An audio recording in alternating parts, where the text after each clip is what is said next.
And roll call, Clerk Flintoff here, Supervisor Hathaway, Present. Treasurer Palmer, absent. We have quorum. Next up is the adoption of the agenda. Is there a motion to adopt the agenda as presented?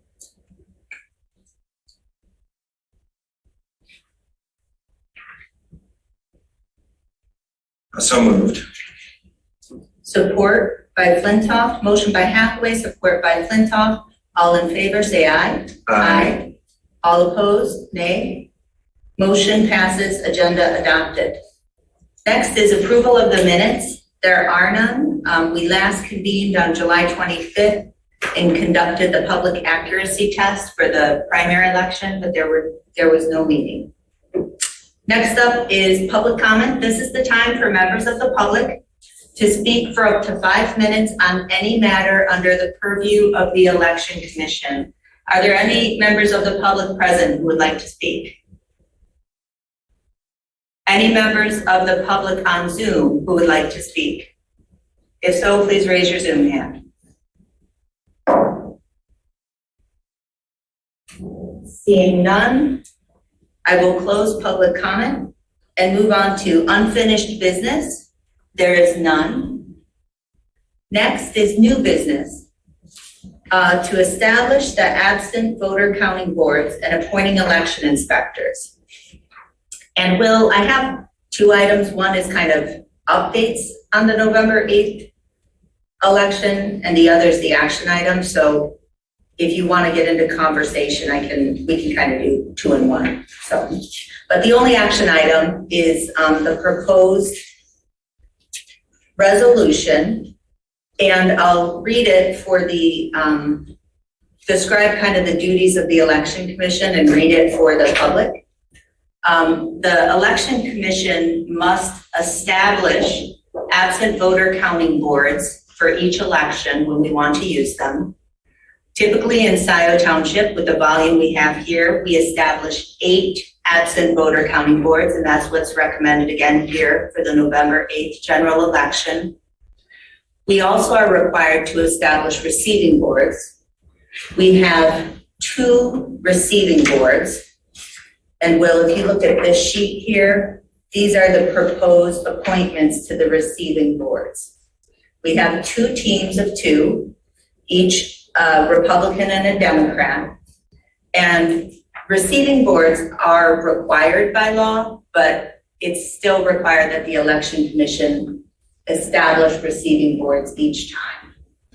And the purpose of the receiving board is to be a neutral party who receives everything that comes from the 8 ABCBs and the 8 precincts, make sure it's all in order, hands it to me, and I transmit it to the county clerk.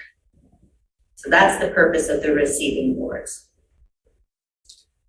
The third thing that this resolution would do is appoint election inspectors to all of these, to the 80 count boards, to the 8 precincts, and to the receiving boards.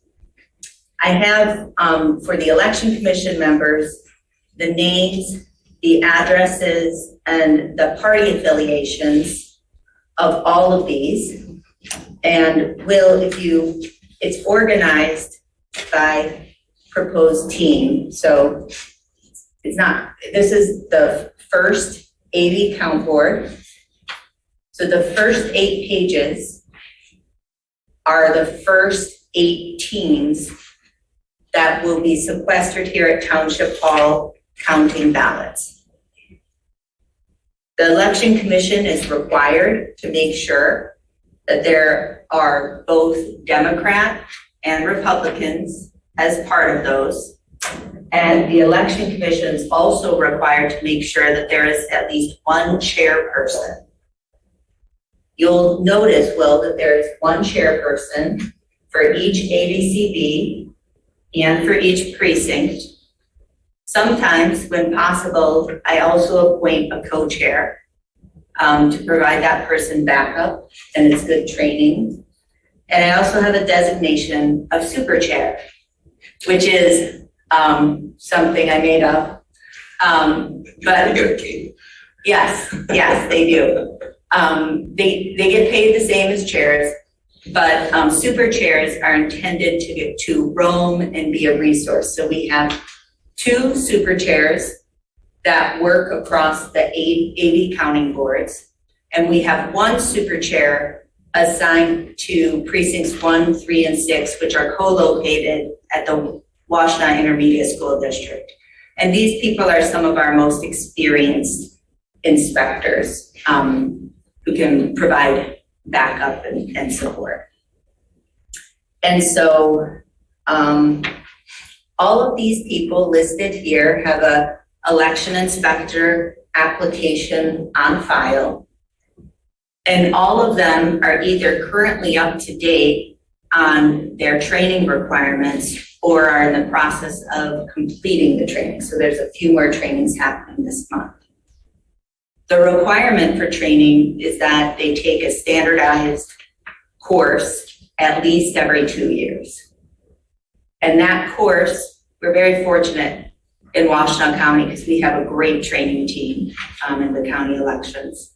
And Mary, isn't it true that, I want to acknowledge Deputy Clerk Mary Gillis here, some township clerks do the training themselves, I think, and don't have the county do the training. That's my understanding. Yeah, and I think even here in the city of Ann Arbor does their own training. Yeah, I believe so. Yeah, but the rest of us, I think aside from the city of Ann Arbor, maybe the city of Ipsy, I'm not sure, all of us in Washtenaw County rely on the Washtenaw County Clerk's Office, which does a great job. Mm-hmm. So the trainings are supplemented by some in-house practice that we do. So we offer time for everybody to practice on the electronic poll book, the EPB, to kind of practice setting up the tabulators and breaking them down, and to practice setting up and breaking down the voter assist terminals. We also have 2 focused meetings, one with the chairs and co-chairs of the precincts, and another with the chairs and co-chairs of the 80 count boards. And we go over security, breaks, how to deal with challengers, poll watchers, all of which we expect a lot more of this year. I want to also thank the Secretary of State, who's been doing a lot of great training on the additional security concerns, things like potential harassment of poll workers, some of the phishing risks that clerks are getting, some of the phony subpoenas.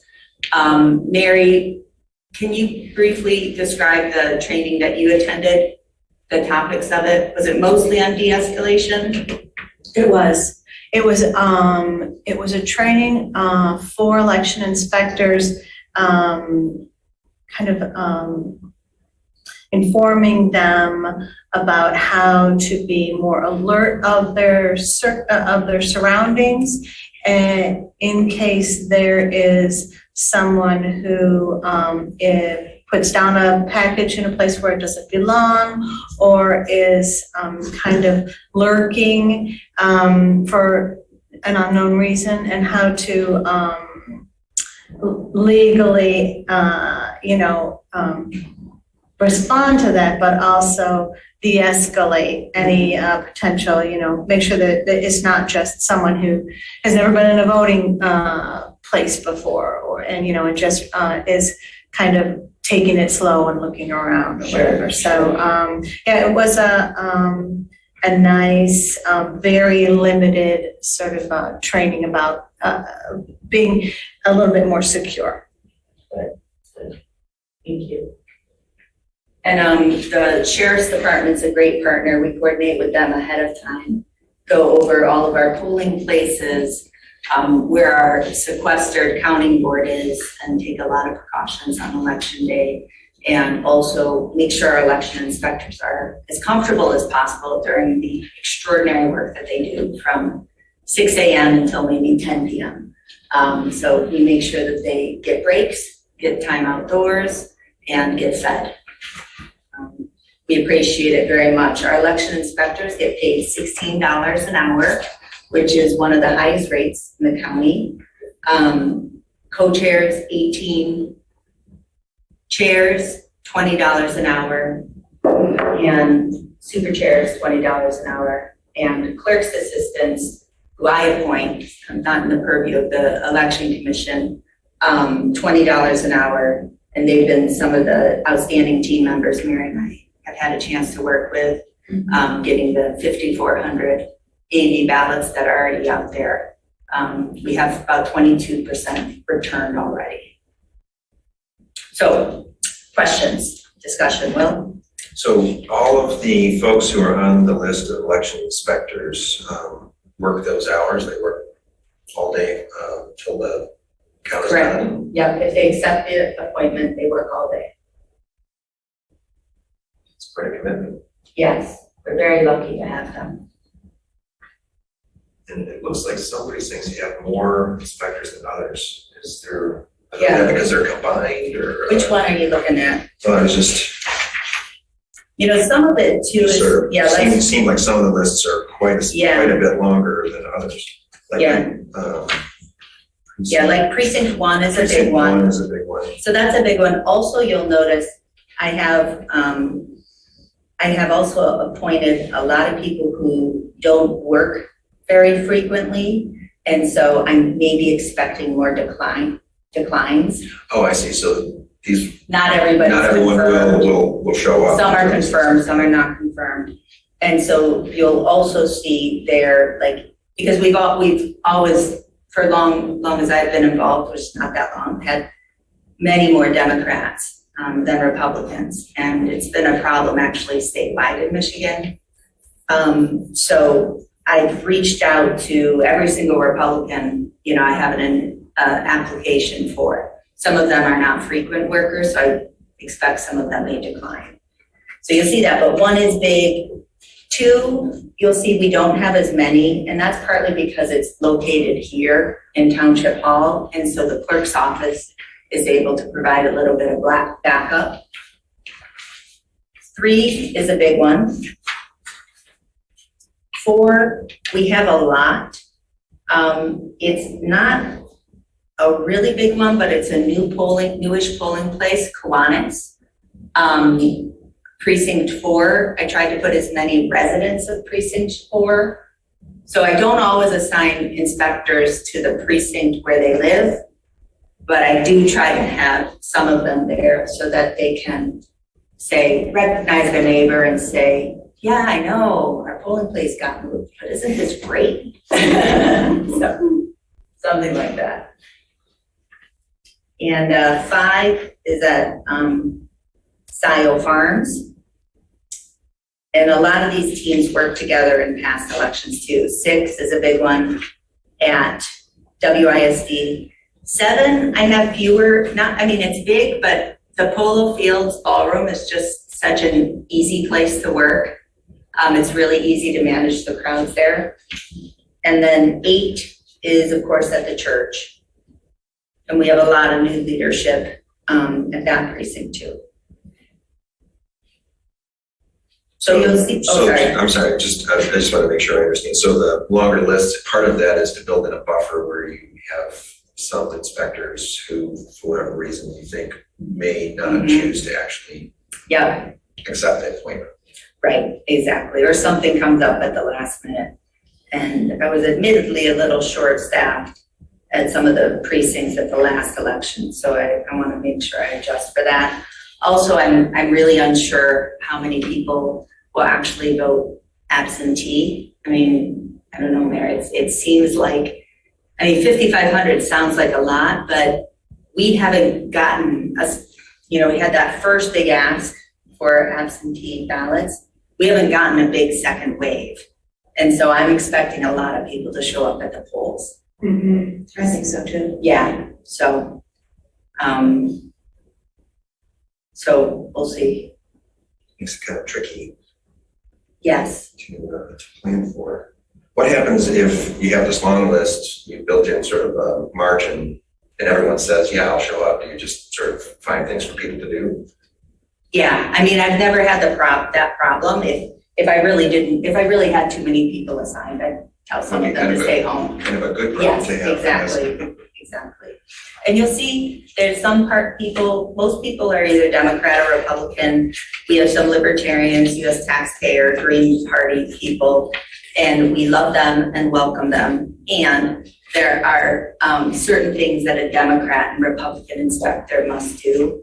And so they can't do every single task during the day.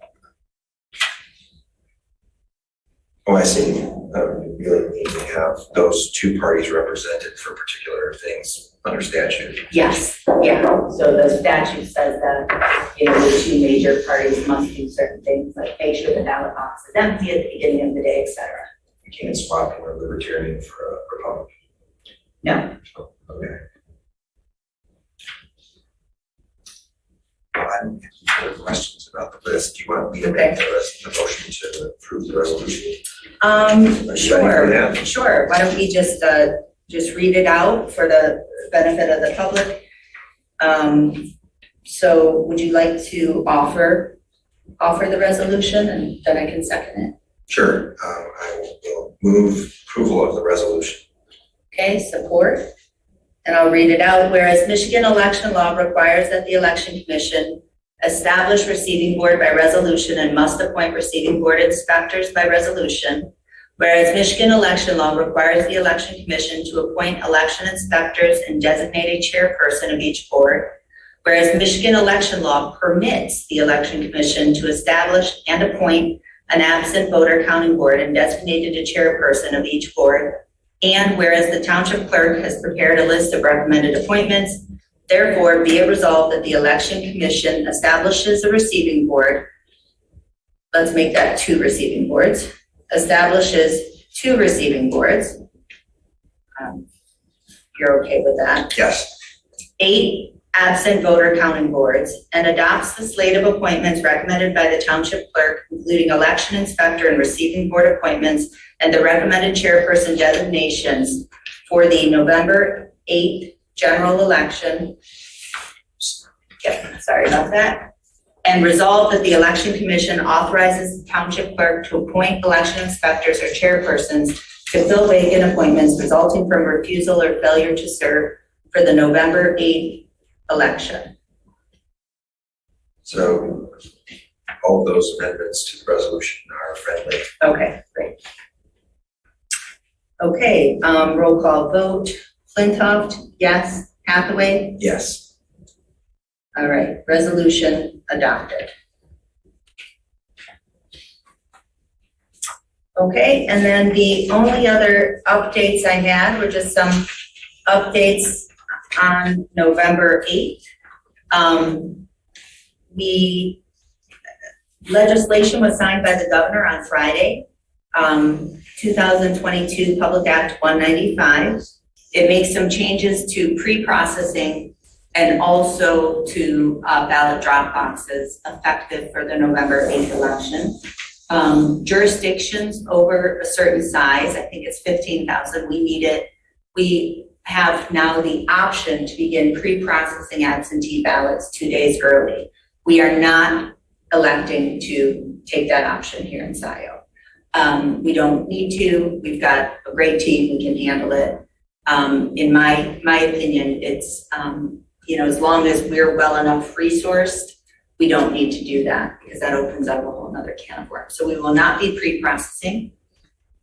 Ballot drop boxes. Many of you have noticed we got a new ballot drop box, not because our other one was not secure. It was secure, but it was not waterproof, which was the problem. So just so everybody knows, there were no security concerns, but there were concerns about the water.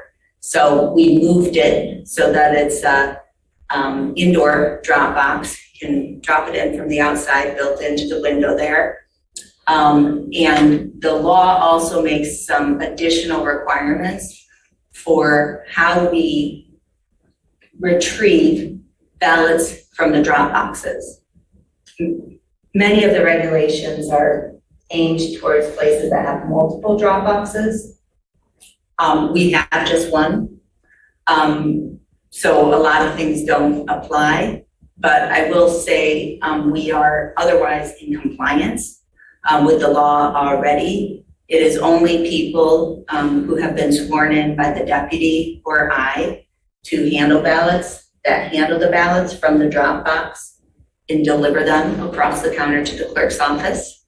And anybody who handles ballots is sworn in and recorded in the book of oaths. So I think we're set there. But there's going to be a webinar this afternoon by the Secretary of State just to make sure we're in compliance with all. But those are the only changes that take effect for November 8th.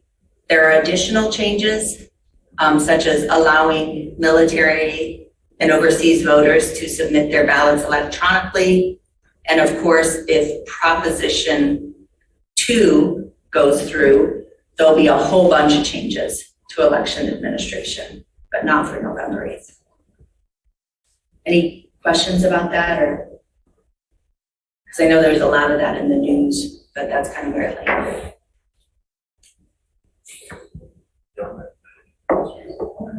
Great.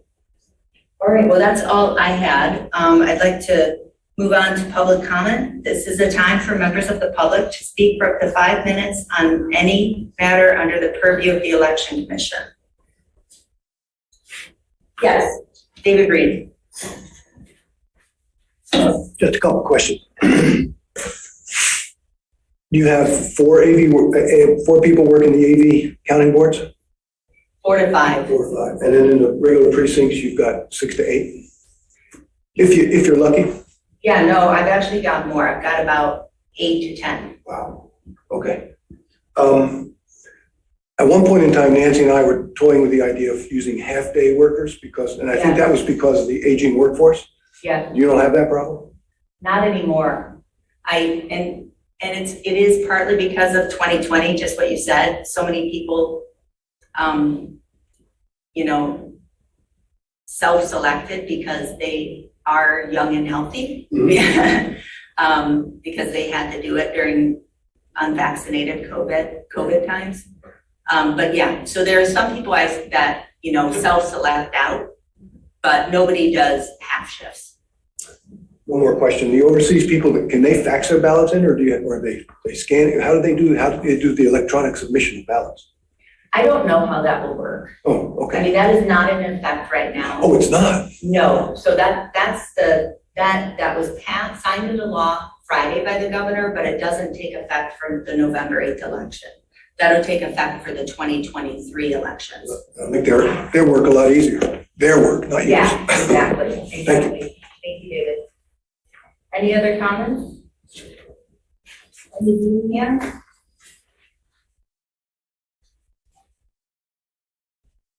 Okay. Seeing none, I will close public comment. Is there a motion to adjourn? Yes, I will move that motion. Okay, support. All in favor, say aye. Aye. Meeting adjourned at 10:27 a.m. Great. Thank you, everybody.